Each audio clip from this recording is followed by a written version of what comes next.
Happy Easter Sunday and Jai Masi सबैजनालाई Happy Easter Sunday everyone. Thank you. अब हामी चाहिँ आज चाहिँ हाम्रो चाहिँ Easter Sunday को प्रोग्राम पनि छ अनि हाम्रो Sunday सर्भिस पनि छ. बस वेट गरिरहेको छौं. Okay. तपाईहरु सबैजना हेर्नु होला, keep watching अनि support गर्नुहोस् है. Okay, thank you.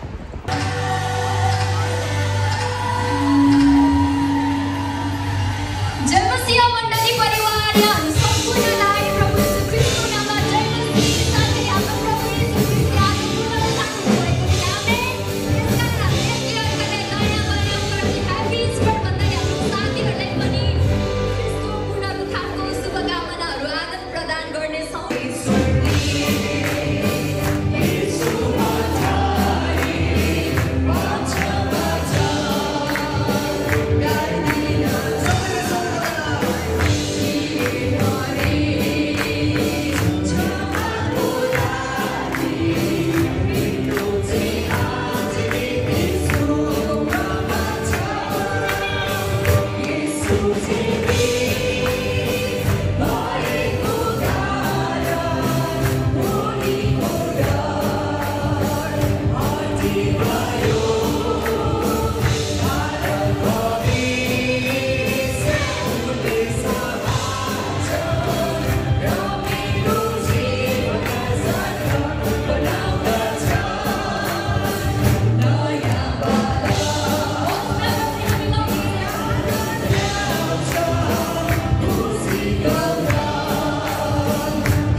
Kaila bhai, Jai Masi.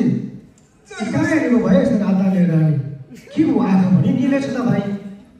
के भयो र भाइ बुढीले त मजाले कुटिदिनु भयो होइन भाइ के भयो र बुवाले किन कुटे तपाईलाई यसरी अस्ति गुड फ्राइडेको दिनमा एउटा साथी आज गुड फ्राइडे हो आज त मनाउनु पर्छ भन्यो गएर साथीकोमा भेट्न गएको अलिकति खाउँ भन्यो म त रक्सी खान्न नै भनेको यो त रक्सी होइन अङ्गुरको जुस भनेर दुईटा खान्थ्यो भरे घरमा गएको बुढीले डरले आफै पुग्ने मेरो लास्टै जय मसी यही होला जस्तो छ अनि भाइ अनि यस्तो यस्तोले डान्स गर्ने अनि आफूलाई हानि हुने चिज खानुहुन्छ त भाइ भाइ अनि यसरी खाएर हिँडे पछाडि अनि बुवाले कुट्दैन त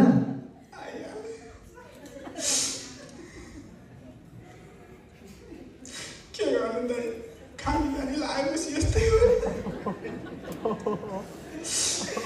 होइन भाइ यसरी खानु हुँदैन नि त विश्वासी जीवन भइसके पछाडि भाइ विश्वासी जीवन भइसके पछाडि त अनि प्रभुको डर भएमा बस्नुपर्छ नि भाइ अनि यसरी चाहिँ नि माथि हिँड्नु हुँदैन नि त अनि गुड फ्राइडे भनेको त भाइ अनि यसरी खजुर बोडी रक्सी खाएर अनि रमाइलो गर्ने होइन नि त भाइ अनि यो गुड फ्राइडेको दिन त हाम्रो प्रभु येशू ख्रीष्टले हाम्रो पाप उद्धारको खातिर कल्परी क्रुसमा उहाँ त बलिदान हुने दिन हो त्यो दिन त हामी प्रभुको उपस्थितिमा प्रभुमा आनन्दित भएर उहाँको सङ्गतिमा पो आउनु भयो त भाइ खोइ तपाईँ हिजो सङ्गति पनि आउनु भएन किन भाइ अस्ति खाएको धनधनीले टाउको दुखेर उठ्नै सकेन त्यही भएर हिजो सुतेको सुत्दै भएछु त्यही माथि बुढीले डरले आफै हान्थ्यो के गर्नु त्यही भएर आउनु सकिनँ नि अब त म मर्छु होला दाइ अनि भाइ यो चाहिँ के बोलेको भाइ अनि मर्ने मान्छेले यो पानी चौचौ बिस्कुट खुवाएछ त भाइ म छुट्टै प्रकारले मर्दैछु दाइ होइन भाइ के गर्नुहुन्छ कस्तो छुट्टै प्रकारले हो अब समुद्रमा फालेर मरौँ भने पानी खाएर पेट यत्रो भएर फुल्लेला भने डर अब झुन्डेर मरौँ भने घाँटी कसेला भने डर अनि अब पाहाडबाट हाम फालेर मरौँ भने हात खुट्टा भाँचेला भने डर त्यही भएर म करेन्ट लगाएर मर्न लाग्यो अरे भाइ करेन्ट लगाएर मर्ने मान्छेले बिचको चौधरी किन बोल्नु पर्यो भाइ अब अहिले देशमा हालत यस्तो छ लोड सेडिङ भएको भाइ हुन्छ अब फेरि मर्न गएको बेलामा कति बेला फ्याट्टै लाइन गइदियो भने म भोकै हुन्छु कि त्यति बेलासम्म खाएर बस्नलाई चाहियो भाइ अब यो मर्ने कुरा छोडिदिनु भाइ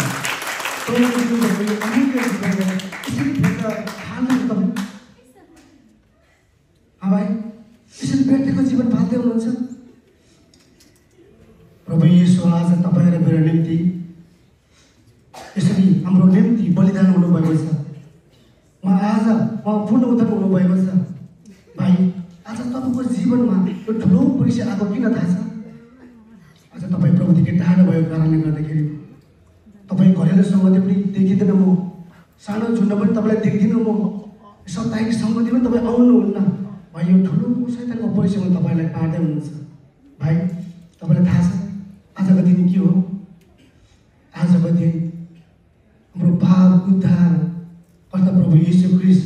हाम्रो निम्ति कल्भरी क्रुसमा बलिदान हुनुभयो उहाँ दफन हुनुभयो र आज उहाँ तेस्रो दिनमा बौरी उठ्नु भएको छ उहाँको आज पूर्ण उद्धार गरियो आज उहाँ हाम्रो पाप र मृत्युलाई विजय भएर उठ्नु भएको थियो भाइ आज यो सुसन्देश आज यो प्रभु येशूको पूर्ण उत्थानको दिनमा आज संसारमा उहाँको नाउँलाई महिमा उत्सव मनाउँदै हुनुहुन्छ भाइ आज यो उत्सवको दिनमा चाहिँ तपाईँले आफ्नो घर परिवार र गाउँ समाज टोलमा तपाईँले यो सन्देशलाई बताउनुपर्छ अनि उहाँहरू सबैलाई तपाईँले प्रभुको सेवा सङ्गति उहाँको महिमामा डोर्नुपर्छ भाइ है त भाइ हुन्छ भाइ शरीरको आँखा फुट्यो भने तपाईँले आत्माको आँखा खोलिदिनु भयो भाइ अब म गाउँलेलाई सबैलाई यही कुरा भन्छु भाइ हेर्नुहोस् गाउँले दाजुभाइ तथा दिदीबहिनीहरू हुन त म जडेको कुरा त के विश्वास लाग्ला तर सत्य यही हो आज हामी विश्वासी भएर भट्टीतिर गइरहेका छौँ अनि त्यसपछि मण्डली आउन छोडिरहेका छौँ श्रीमतीको कुटाइ खाएर सङ्गतिमा जोइन पनि हुँदैन म जस्तै त्यही भएर अब आउँदो दिनदेखि हामी स्मल झन्डामा पनि जोइन हुनुपर्ने रहेछ यसले चाहिँ हाम्रो आत्मिक वृद्धि गराउँदो रहेछ अनि त्यसपछि साप्ताहिक सङ्गतिमा हामी जहिले पनि हामी निरन्तर मण्डलीमा आउनुपर्ने रहेछ त्यसले गर्दाखेरि हामीलाई शैतानले परीक्षामा पार्दैन मेरो गाउँले दाजुभाइ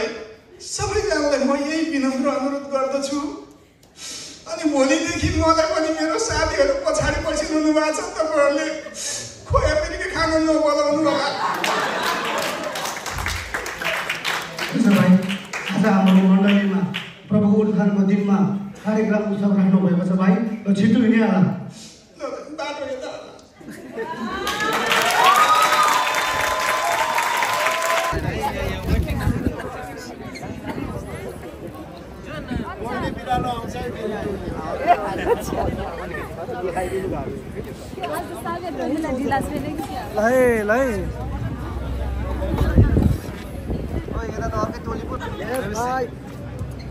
खाना कस्तो छ ठिक छ बिरयानी दाइ कस्तो छ खाना ठिक छ साथीहरू खाना कस्तो छ ठिक छ है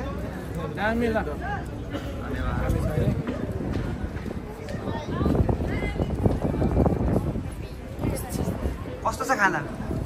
मिठो छ सबैको भिडियो बनाउँछ है म भिडियोमा है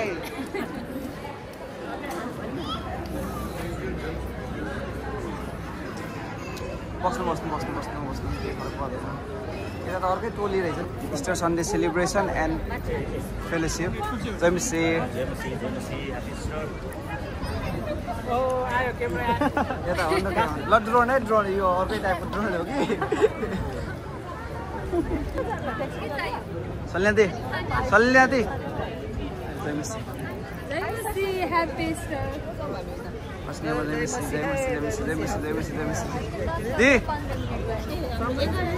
हेलो धन्यवाद म तपाईको भ्लगमा हटाउन पाएछु ल फेरि भन्नु त आउनु आउनु अरु आउनु न आउनु रोहित दा अब दिदीले भन्नुभयो तपाईबाट के जाओस् न त ल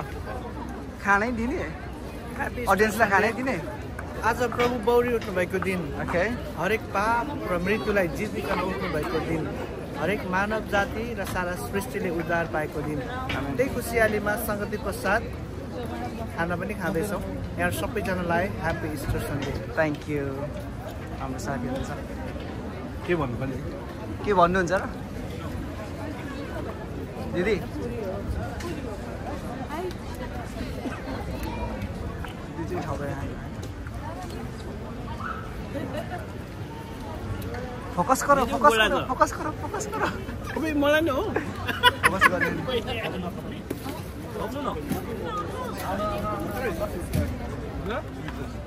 अनि स्विट पनि त लिनु पर्ने त खोइ अरु पनि छ मन ए भात खाइसकेर स्विट पनि छ है नारायण नै पनि हामी सलाद सलाद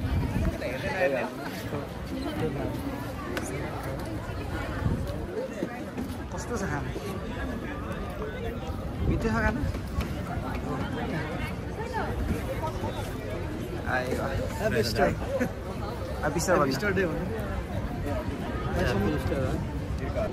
गाइस आजको भ्लग चाहिँ के को बारेमा थियो भन्देखिलाई हामीले चाहिँ इस्टर सन्डेको हाम्रो सेलिब्रेसन थियो अनि सुन आफ्टर इस्टर सन्डे हाम्रो फेलोसिप थियो फेलोसिप सकेर चाहिँ हामी यहाँ चर्च फ्यामिली चाहिँ हामीले यसरी हामीले दुईटी भोज खाँदैछौँ गाइस होइन